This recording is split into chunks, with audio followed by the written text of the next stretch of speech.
বসে আজকাল যারা ভোট পরিচালনা করছে স্ট্র্যাটেজিস্ট নিয়োগ করছে না, আর আজকাল সাইকোলজিক্যাল ওয়ারফেয়ারকে বেশি গুরুত্ব দিচ্ছে।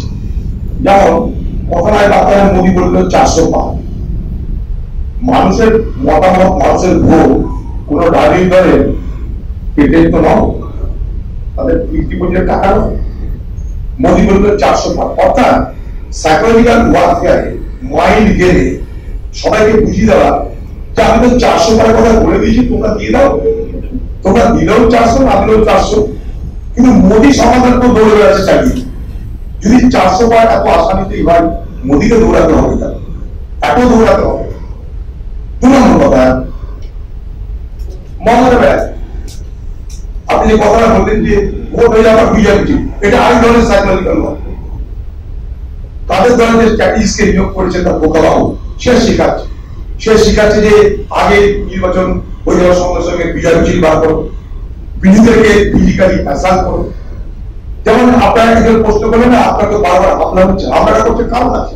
এটা একটা স্ট্র্যাটেজি, থাকে উত্তেজিত করো, প্ররোচিত করো, করতে করতে করতে করতে ট্র্যাপ করো, ফাঁদে ফেলে দাও, যাতে প্রমাণ করা যায় যে দেখো বেআইনি কাজ করছি আমরা, আমাদের প্রচারে বাধা সৃষ্টি করো, এসব কোনো স্থায়ী দেবে।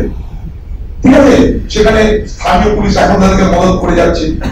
তো এগুলো থেকে করতে হচ্ছে একটাই কারণে, তারা নিজেরা ডেসপারেট হয়ে যাচ্ছে। যেখানে যেখানে তাদের সম্ভাবনা কমে যাচ্ছে, সেখানে যেখানে তারা আরো বেশি বেশি করে এই ধরনের কতগুলো সাইকোলজিক্যাল ওয়ারফেয়ারের চেষ্টা করছে। যেমন আমার উপর হামলা করার সঙ্গে সঙ্গে ওরা প্রচার করতেছে কি জানে, যদি এমপি ক্যান্ডিডেট আমরা হামলা করছি, ভোটের দিন তো হামলা হবে, কিছু করার নেই, এটাকে পঞ্চায়েত ভোট করবো, বললাম এটাকে পঞ্চায়েত ভোট করবো।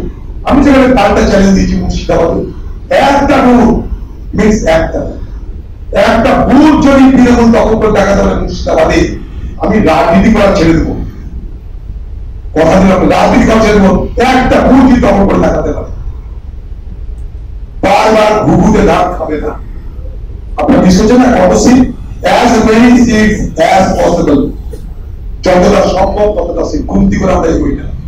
আমরা দিদি নই, আমরা মোদী নই, মানুষের দুয়া আশীর্বাদের উপরে ভরসা করে রাজনীতি করি।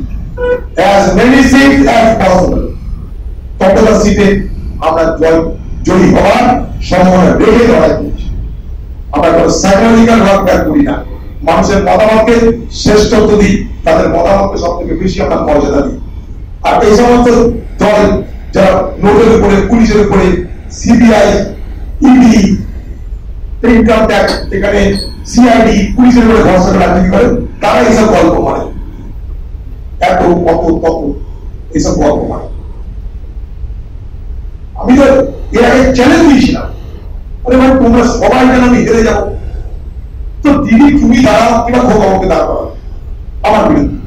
আচ্ছা তার নাই বানালো, কমসে কম এটা তো বলো যে বহরমপুরের হার মানে দিদির হার, বহরমপুরের জিত মানে দিদির জিত। তবে মজা লাগবে, লড়াই করলে মজা লাগতে পারে, ভালো লাগতে পারে। এরকম দিদি বলুন না, দিদি তো সারা দেশকে পাতালে পারে। এরকম বলুন বহরমপুরে যদি তৃণমূল হারে, ওটা দিদির ব্যক্তিগত না, দিদির রাজনৈতিক পরাজয়। বহরমপুরে যদি তৃণমূল জেতে, তো দিদির রাজনৈতিক, এইটুকু বলুন। আর আমি উল্টে বলেছি, বহরমপুরে হারলে অফিস যদি সারা জীবন রাজনীতি থেকে ছুটি দিয়ে দিবে, চলো আর কি করবো, সবাই সামনে ছুটি দিয়ে দিবে রাজনীতি থেকে। তাহলে আমাকে দিদি আপনি সারা ঝামেলা রাখবেন, খালি হারিয়ে দিই আর দিদি ঘোষণা করে দিই। পরাজয় মানে দিদির ব্যক্তিগত পর্যায়ে, তাহলে আর কিছু চাই না। চ্যালেঞ্জ পশ্চিমবঙ্গের এবারে নির্বাচন চ্যালেঞ্জ থাকলো আমার।